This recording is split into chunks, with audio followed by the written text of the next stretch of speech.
தமிழ் இலக்கியத்தில் மட்டுமல்ல, உலக இலக்கியங்கள் அனைவற்றிலும் கோழியை பற்றிய எண்ணற்ற குறிப்புகள் இடம்பெற்றிருக்கின்றன. தமிழிலே சேயோன் மேய மைவரை உலகமும் என்று தொல்காப்பியர் குறிஞ்சியை பற்றி குறிப்பிடுகிறார். குறிஞ்சியின் அடையாளமாக இருக்கின்ற, வழிபாட்டு தெய்வமாக இருக்கின்ற முருகப்பெருமானுக்கு சேவல் கொடிதான் அடையாளமாக இருக்கிறது. யூதர்களிடையே கோழியை திருஷ்டி கழிப்பதற்காக தலையை சுற்றி பலியிடுவது வழக்கமாக இருந்தது. உதாரணமாக, ஆண்களுக்கு திருஷ்டி கழிக்க வேண்டும் என்றால் சேவலை சுற்றுவார்கள், பெண்களுக்கு திருஷ்டி கழிக்க வேண்டும் என்றால் கோழியை சுற்றுவார்கள். இதில் கூட பால் பாகுபாடு, ஜெண்டர் பயஸ். பைபிளிலே புதிய ஏற்பாட்டில் இயேசு கிறிஸ்து பீட்டரிடம், நாளை கோழி 3 முறை கூவுவதற்குள் 3 முறை என்னை நீ மறுதலிப்பாய் என்று கூறுகிறார். 6ஆம் நூற்றாண்டில் 1ஆம் கிரிகோரி என்பவர் சேவலை அடையாள சின்னமாக ஆக்கினார். நம்முடைய கம்பராமாயணத்தில் கௌதம முனிவரை விடிந்து விட்டது என்று சொல்லி ஏமாற்றுவதற்காக இந்திரன் சேவலாக வடிவெடுத்து கூவியதாக ஒரு சம்பவம் இடம்பெற்றிருக்கிறது. சேவல் கூவியதும் பொழுது விடிந்து விட்டது என்று நினைத்து கௌதமர் எழுந்து வெளியே செல்கிறார். வெளியே கும்மிருட்டு இருந்ததும் திரும்பி வருகிறார். அதற்கு பிறகு நடந்தது நமக்கு தெரியும். கிரேக்க இலக்கியத்திலே ஏரஸ் என்கிற ஒரு தேவன் இருக்கிறான். டயானா என்கிற அந்த தேவதை, அதைத்தான் அப்ரோடைட் என்று கிரேக்கத்தில் கூறுவார்கள், டயானா என்று ரோமாபுரியில் சொல்வார்கள். அவர்கள் இருவருக்கும் நேசம் இருக்கிறது. ஆனால் அந்த அப்ரோடைட் திருமணம் செய்து கொள்வது ஹெபிஸ்டஸ் என்கின்ற ஒருவனை. அந்த ஹெபிஸ்டஸ் கைவினை கலைஞர்களுடைய தேவன், எரிமலைகளுக்கு தேவன். எரிமலையின் தேவனாக இருப்பதால் பார்ப்பதற்கு அவ்வளவு நன்றாக இருக்க மாட்டார். அந்த ஹெபிஸ்டஸை திருமணம் செய்து கொண்டது அப்ரோடைட்டுக்கு துளியும் பிடிக்கவில்லை. அவள் அந்த ஏரஸ் தேவனிடம் தொடர்பு வைத்துக் கொண்டிருக்கிறாள். ஹெபிஸ்டஸுக்கு இது தெரிந்துவிடக்கூடாது என்பதற்காக எலக்ட்ரியான் என்கின்ற தனக்கு பிடித்தமான ஓர் இளைஞனை வாசலில் காவல் காக்க வைத்துவிட்டு இருவரும் தங்களுடைய அன்பை பரிமாறிக்கொண்டிருக்கிறார்கள். அன்பை பரிமாறுகிற போது நேரம் போவதே சில நேரங்களில் செறிவதில்லை. சூரியன் வந்தால் சொல்ல வேண்டும், ஏனென்றால் அந்த சூரிய கடவுள் ஹெபிஸ்டஸுக்கு நெருக்கமானவர், அவர் போய் தகவலை சொல்லிவிடுவார் என்பதுதான் அந்த எலக்ட்ரியானை வெளியே வைத்திருக்கின்ற அந்த சூசகமான காரணம். ஆனால் எலக்ட்ரியான் தூங்கி விடுகிறான். சூரியன் வந்ததும் இவர்கள் இருவரும் இணைந்திருப்பதை பார்த்து ஹெபிஸ்டஸிடம் சொல்ல, ஹெபிஸ்டஸ் அவர்கள் இருவரையும் ஒரு வலையிலே மாட்ட வைத்து மற்ற தேவர்களை எல்லாம் கூப்பிட்டு அவர்கள் இருவரையும் பரிகசிக்கும்படி செய்து விடுகிறார். இதனால் வெகுண்ட அந்த ஏரஸ் எலக்ட்ரியானை பார்த்து, இனிமேல் நீ சூரியன் வருகிற போதெல்லாம் சேவலாக மாறி கூவுவாய் என்று சேவலாக மாற்றிவிடுகிறான். அதனால்தான் சூரியன் வருகிற போது சேவல் கூவுகிறது என்பது கிரேக்கத்திலே இருக்கிற ஒரு ஐதீகம். அது மட்டுமல்ல, ஐரோப்பிய நாடுகளில் சேவல் கூவினால் தீய ஆவிகள் எல்லாம் சென்றுவிடும் என்கிற ஒரு நம்பிக்கை உண்டு. சீனத்திலே கூட கன்ஃபியூஷியஸ் சில சிறப்பு நாட்களில் சேவல்களுக்கு ஒரு சிவப்பு தலைப்பாகை அணிந்தால் நல்லது என்கிற நம்பிக்கையோடு தன்னுடைய சீடர்களிடம் சொல்லியதாக உண்டு. இப்படி பல்வேறு நாடுகளில் கோழிகளை பற்றியும் சேவல்களை பற்றியும் பல நம்பிக்கைகளும் இலக்கியங்களில் செய்திகளும் இடம்பெற்றிருக்கின்றன. எல்லா நாடுகளிலும் கலை, பண்பாடு, இலக்கியம், கவிதை, ஓவியம் போன்றவற்றில் கோழிகள் பெரும் பங்கை வகிக்கின்றன. அதுவும் தொழிற்சாலை பண்ணை முறை ஏற்பட்ட பிறகு வெண்மை புரட்சியும் நடந்ததன் காரணமாக கோழிகளின் உற்பத்தி அதிகமானதன் காரணமாக இப்போது அன்றாட வாழ்க்கையில் கோழிகள் அதிகமான பங்கு வகிக்கின்றன என்று கால்நடைத்துறையினுடைய பேராசிரியர் கால்நடை கதம்பம் என்கிற நூலில் குமரவேலு என்பவர் தெரிவித்திருக்கிறார். நம்முடைய ஊரிலே ஒரு பழமொழி சொல்வார்கள், நான் சென்றபோது கோழி அடித்து விருந்து பரிமாறினான் என்று. இந்த கோழி அடித்து விருந்து பரிமாறுவது என்ற சொற்றொடர் எப்படி இடம்பெற்றது என்பதை நானும் என் நண்பர் முருகேச பாண்டியனும் பேசிக்கொண்டிருந்தோம். 60-70 ஆண்டுகளுக்கு முன்னால் இந்த தொழிற்சாலை பண்ணை முறையில் இன்று இருப்பதைப் போல கறிக்கோழிகளை உற்பத்தி செய்யும் பழக்கமில்லை. நாட்டுக்கோழிகள் தான் இருக்கும். அவை காலையிலேயே மரத்திலிருந்து இறங்கி மேய சென்றுவிடும். இப்போது இருப்பது போல கைபேசியிலே சொல்லிவிட்டோ குறுந்தகவல் அளித்து விட்டோ தான் விருந்தினர்கள் வருவார்கள் என்பதல்ல. வேண்டிய போதெல்லாம் விருந்தினர்கள் வருவார்கள், அவர்கள் கவனித்துக் கொள்வார்கள் என்கிற உரிமை இருந்தது. இப்போது வெளியூருக்கு சென்றால் சொந்த வீட்டிற்கு கூட சொல்லிவிட்டுத்தான் வர வேண்டும் என்கிற நிலைமை. எனவே நினைத்த நேரத்தில் வருவார்கள். முக்கியமான உறம்பறை வந்துவிட்டால் அவர்களுக்கு எப்படியாவது ஒரு மாமிச உணவு, அசைவ உணவு செய்து போட்டால்தான் நன்றாக இருக்கும் என்பது ஒரு நம்பிக்கை. அப்போதுதான் நன்றாக கவனித்தார்கள் என்று அவர்கள் மற்றவர்களிடம் சொல்லுவார்கள். இன்று இருப்பதைப் போல அப்போது மாமிச கடைகளும் இல்லை. ஞாயிற்றுக்கிழமைகளில் தான் திறந்து வைப்பார்கள். கிராமங்களில் அரிது, சந்தையில் தான் வாங்குவார்கள். திடீரென வந்துவிட்டால் அவர்கள் தோட்டத்தில் இருக்கிற ஒரு நாட்டுக்கோழியை பிடித்துத்தான் அவர்கள் கறி சமைக்க வேண்டும். நாட்டுக்கோழிகள் புத்திசாலிகள். இப்போது இருக்கிற கறிக்கோழிகளைப் போல விட்டால் ஓடவே தெரியாமல் ஒரே இடத்திலே நின்று கொண்டிருப்பவை அல்ல. அவை புத்திசாலிகள். அங்கும் ஓடும், குஞ்சுகள் எங்கே இருக்கின்றன என்று பார்க்கும். சில நேரங்களில் யாராவது பிடிக்க வருகிறார்களா என்று நோட்டம் விடும். அதே சமயத்தில் சேவல் என்ன செய்கிறது என்றும் அப்படியே கவனித்துக் கொள்ளும். அப்படிப்பட்ட அந்த நாட்டுக்கோழிகளை பிடிப்பதற்கு சிரமப்பட்டு அவர்கள் செல்லுகிற போது அந்த பொந்திலே புகுந்து கொள்ளும், மரத்திலே ஏறிக்கொள்ளும். எனவே ஒரு கும்பலே சேர்ந்து அந்த கோழியை பிடிக்க வேண்டிய சூழல் ஏற்படும். ஒரு கட்டத்தில் அந்த ஊரே சேர்ந்து கோழியை பிடிக்கும். அக்கம் பக்கம் இருக்கிற அனைவரும் சேர்ந்து கோழியை வளைத்து பிடிக்கிற போது முக்கியமான உறவினர் வந்திருக்கிறார்கள் போல இருக்கிறது என்று ஊருக்கே தெரிந்துவிடும். அப்படி ஊருக்கே தன்னுடைய முக்கியத்துவத்தை தெரிவிப்பதற்குத்தான் கோழி அடித்து குழம்பு வைத்தார்கள் என்கின்ற அந்த வாசகம் செயல்பாட்டிலே வந்தது. நாட்டுக்கோழிகள் 7 விதத்தில் இருக்கின்றன. ஒன்று பெருவிடை கோழி, இன்னொன்று சிறுவிடை கோழி, இன்னொன்று கடக்நாத், சிட்டகாங், பர்சா, நிக்கோபரி, மொட்டை கழுத்து கோழி. சில கோழிகளுக்கு கழுத்தில் முடி இருக்காது, அவற்றை மொட்டை கழுத்து கோழி. என்ற 7 விதமான நாட்டுக்கோழிகள். இவற்றை தவிர கோழிகள் என்று சொன்னால் தமிழ் இலக்கியத்தில் நெருப்பு கோழி, கினி கோழி, வான்கோழி ஆகியவையும் இடம்பெற்றிருக்கின்றன. ஔவையார் எழுதியதாக தமிழ் இலக்கியத்தில் ஒரு பாடல். இதற்கு கோபால நாராயணமூர்த்தி தான் விளக்கம் சொல்ல வேண்டும். காண மயிலாட கண்டிருந்த வான்கோழி தானும் அதுபோல பாவித்து தானும் தன் பொல்லா சிறகை விரித்தாடினார் போலுமே கல்லாதான் கற்ற கவி. இதை பற்றி எழுதுகிற போது கவிஞர் இளம்பிறை வான்கோழிக்கும் சிறகு இருக்கிறது, அது ஏன் பொல்லா சிறகு என்று எழுத வேண்டும்? வான்கோழியையும் மயிலையும் ஏன் ஒப்பிட வேண்டும்? இயற்கை ஒவ்வொன்றையும் ஒவ்வொரு விதமாக படைத்திருக்கிறது. சிறிதாக இருக்கின்ற அந்த அம்மிங் பறவை பின்னால் பறக்கிறது. எந்த பறவைக்கும் அதனால் அப்படி பறக்க முடியாது.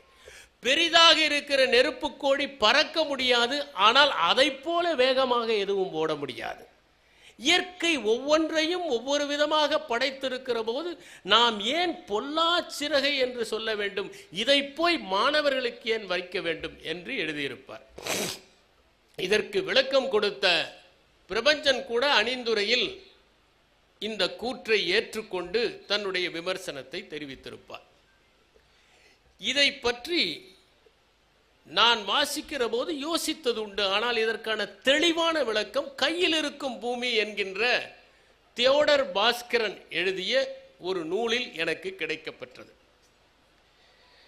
அதில் வான்கோழி என்பது ஔவையார் காலத்தில் இல்லவே இல்லை என்கிற தகவல். ஏனென்றால் ஐரோப்பாவிலேயே வான்கோழி அறிமுகமானது 1530ஆம் ஆண்டு தான். அதற்கு முன்னால் அது கிடையாது. ஏனென்றால் இது அமெரிக்காவை சார்ந்த பறவை. அமெரிக்காவிலிருந்து தான் நமக்கு தக்காளி கிடைத்தது, பச்சை மிளகாய் கிடைத்தது, அமெரிக்காவிலிருந்து தான் புகையிலை கிடைத்தது, கோகோ கிடைத்தது. இவையெல்லாம் அமெரிக்காவிலிருந்து வந்தவை, ஐரோப்பாவின் மூலம் போர்ச்சுகீசர் மூலமாக வந்தவை. ஐரோப்பாவிலே 1530ஆம் ஆண்டு தான் அது கிடைத்திருக்கிறது. அதற்கு பிறகு அவர்கள் இதை இந்தியாவிற்கு அறிமுகப்படுத்தியிருக்கிறார்கள்.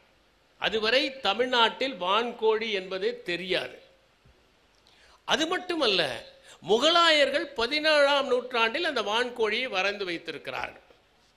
அப்படி இருக்கும்போது ஔவையார் வான்கோழியை பற்றி எழுதினார் என்கிற தகவல் எந்த அளவுக்கு சரி என்பதை நாம் யோசித்து பார்க்க வேண்டும்.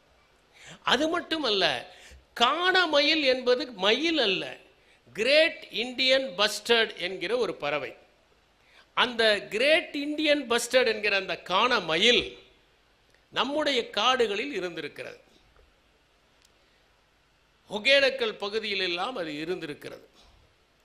இந்த கிரேட் இந்தியன் பஸ்டர்ட் என்பது தமிழ்நாட்டில் இருந்ததை 1972ஆம் ஆண்டு ஒருவர் பார்த்து, விமானப்படையை சார்ந்தவர் பிரதாப் ஷெட்டி என்பவர் சூலூர் விமான நிலையத்தின் அருகில் 2 பறவைகளை பார்த்திருக்கிறார். தியோடர் பாஸ்கரன் ராணிபென்னா என்கிற கர்நாடக மாநிலத்தில் உள்ள ஒரு மிருகக்காட்சி சாலையில் இந்த காணமயிலை பார்த்திருக்கிறார்.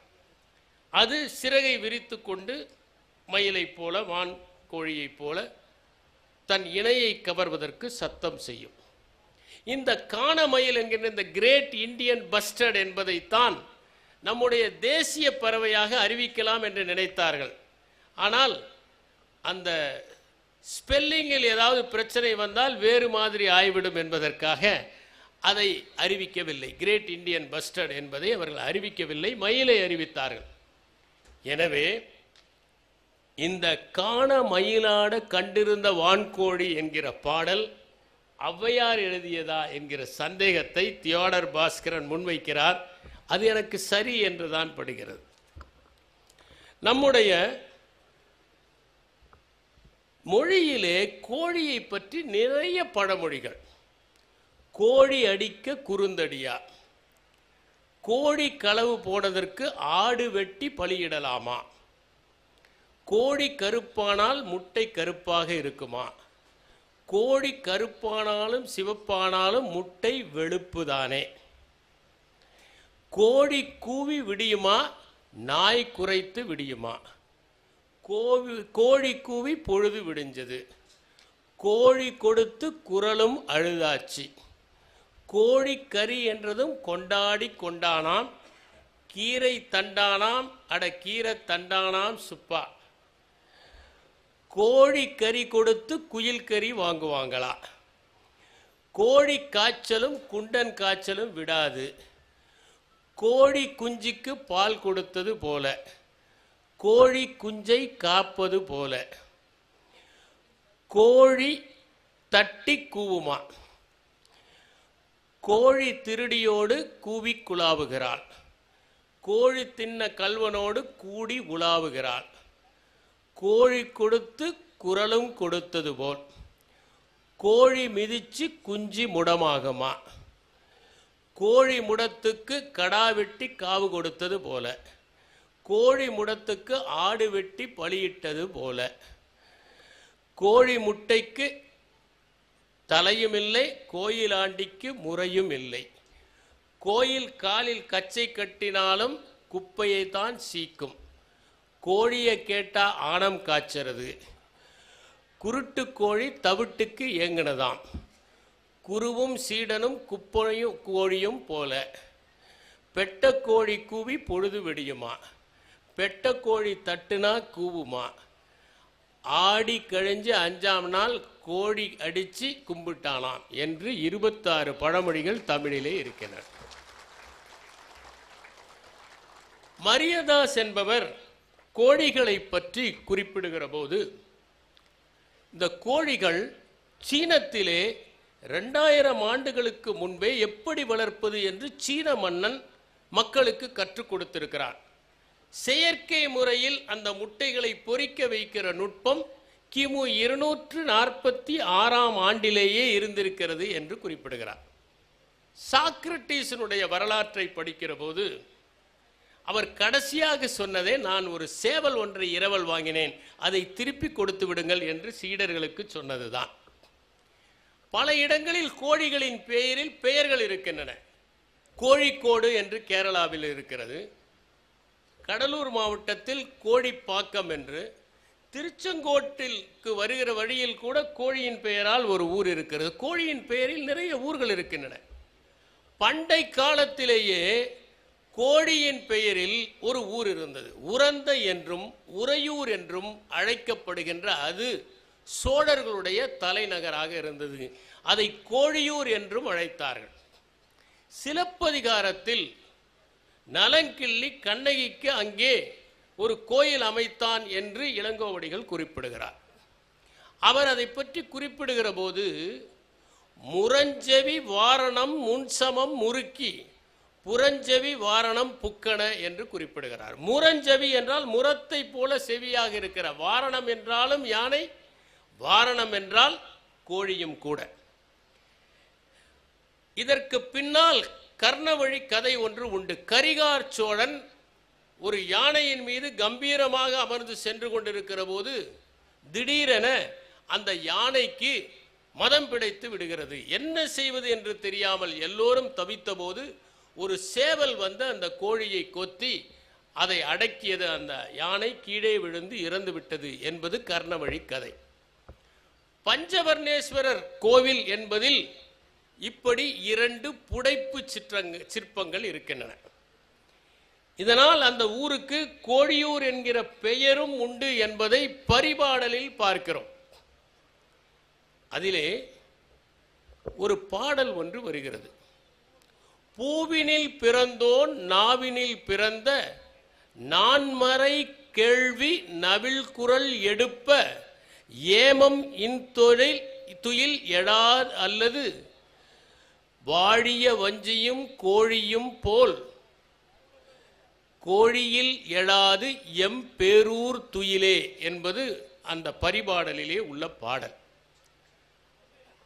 பூவிலே பிறந்தவன் என்பது பிரம்மனை குறிப்பிடுகிறது. அவன் நாவிலே பிறந்தது என்பது 4 வேதங்களை குறிப்பிடுகிறது, நான்மறை. மதுரை மக்கள் அந்த வேதங்கள் முழங்குகிற போதே எழுந்து விடுவார்களாம். ஆனால் கோழியூர் என்று சொல்லப்படுகின்ற அந்த உறையூரிலும் வஞ்சியிலும் கோழி கூவுகிற போதுதான் எழுவார்களாம். அந்த அளவிற்கு பாடல் உணர்த்துகிறது. நம்மிடையே இருக்கிற ஒரு நாட்பட்ட கேள்வி, கோழி முன்பு வந்ததா முட்டை முன்பு வந்ததா என்பது. இதற்கு அறிவியல் ரீதியான ஒரு விளக்கத்தை நாம் அறிந்தே ஆக வேண்டும். கோழி வந்ததா முட்டை வந்ததா என்று கேட்டால் முட்டைதான் வந்தது. ஏனென்றால் கோழி முட்டையிடுவதற்கு முன்னாலே வேறு சில விலங்குகள் முட்டையிட்டன. மீன் முட்டையிட்டது, தவளை முட்டையிட்டது. அப்படி சரியான கேள்வி கோழி முன் வந்ததா கோழி முட்டை முன் வந்ததா என்பதுதான். பரிணாம வளர்ச்சி என்பது படிப்படியாக நிகழ்வது.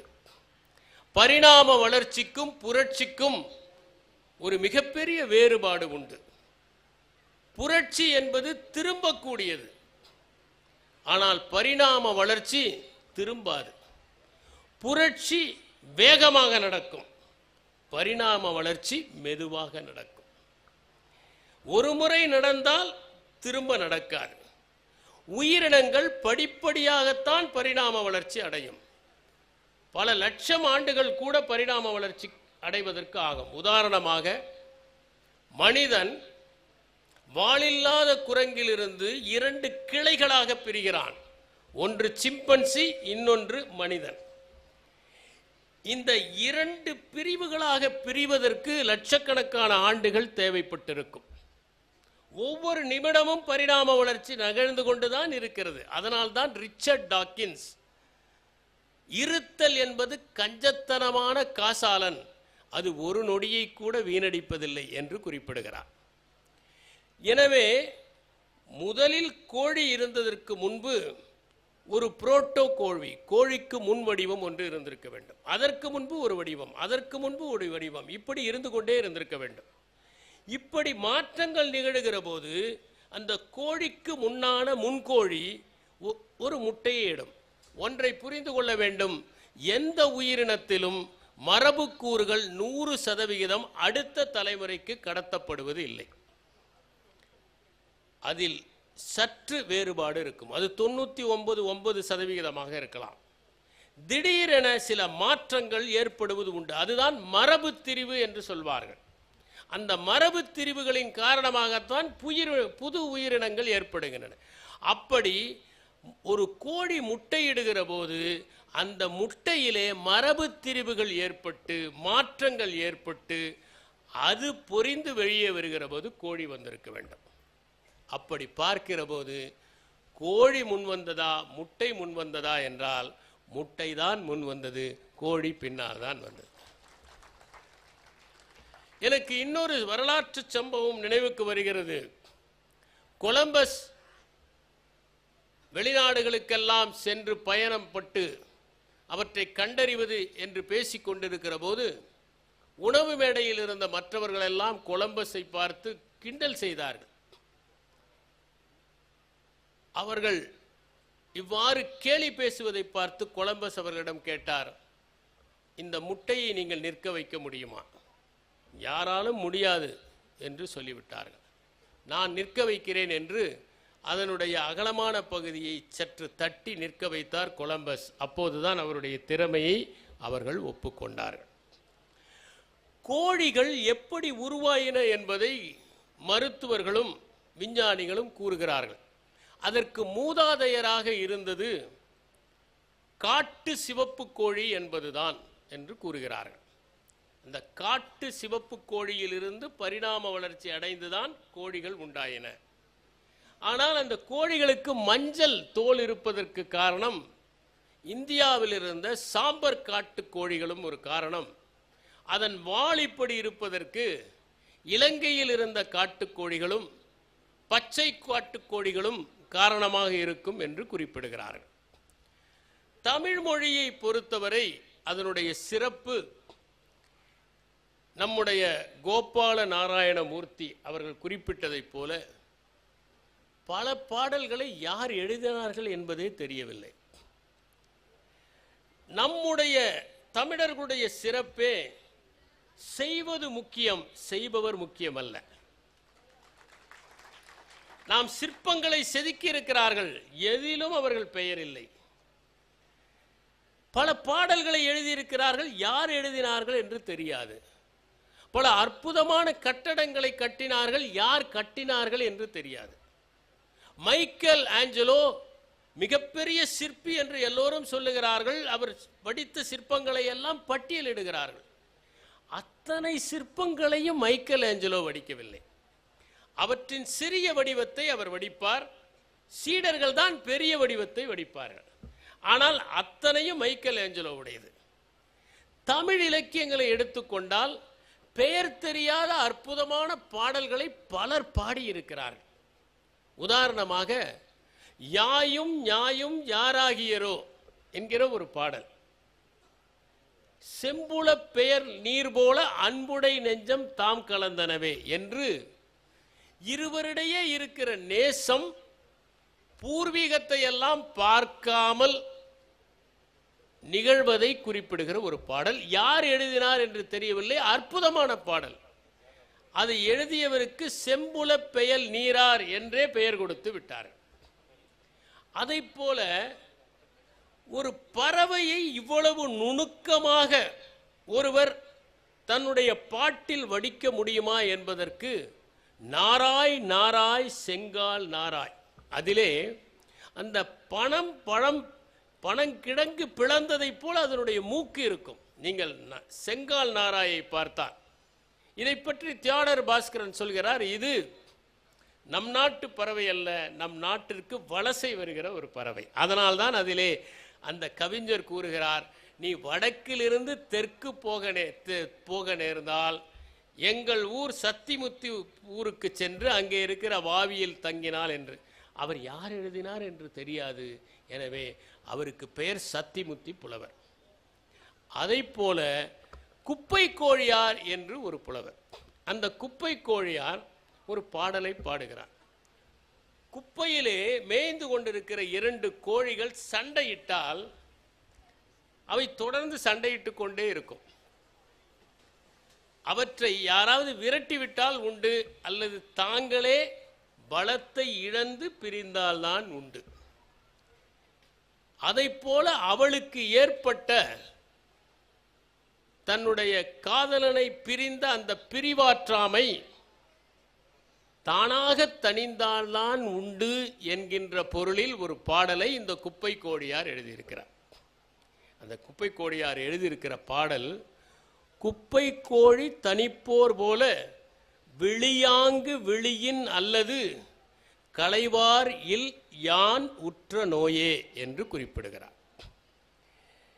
இன்னொன்று, இந்த பாடல் வேறொரு அற்புதமான ஒரு உருவக கதையை நம் கண் முன்னால் வைக்கிறது. இந்த உருவக கதையை எழுதவர் கோத்தால் லெஸ்லிங் என்பவர். ஒரு கோழி தன்னுடைய பார்வையை இழந்து விடுகிறது. அந்த காலத்தில் யாரும் உணவு போட்டெல்லாம் கோழிகளை வளர்த்ததில்லை. அவை குப்பைகளை கிளறும், அதில் கிடைப்பவற்றை உண்ணும். அந்த கோழி பார்வையை இழந்த பிறகு கூட குப்பையை கிளறும். அது குப்பையை கிளறியதும் அருகிலேயே குப்பையை கிளறாமல் இருக்கின்ற ஒரு திருட்டு கோழி இது கிளறியதும் அதில் இருக்கிற புழுவை சாப்பிட்டு விடும். ஆனாலும் தெரியாமல் அது கிளறிக்கொண்டே இருக்கும், இது தின்று கொண்டே இருக்கும் என்பதுதான் அந்த உருவக கதை. பல வகைகளில் விழிப்புணர்வு இல்லாதவர்களுடைய உழைப்பை மற்றவர்கள் சுரண்டுகிறார்கள் என்பதைத்தானே இந்த கதை சொல்லி காட்டுகிறது. உழைத்து கொண்டே இருக்கிறார்கள், ஆனால் தான் சுரண்டப்படுகிறோம் என்பதே தெரியாமல் விழிப்புணர்வில்லாமல் வாழ்கிறவர்களின் உழைப்பை சுரண்டித்தான் பலர் வாழ்ந்து கொண்டிருக்கிறார்கள் என்பதை இந்த குப்பை கோழியார் எழுதிய கவிதைக்கும் லெஸ்லிங் எழுதிய அந்த உருவக கதைக்கும் தொடர்பு படுத்தி நம்மால் பார்க்க முடிகிறது.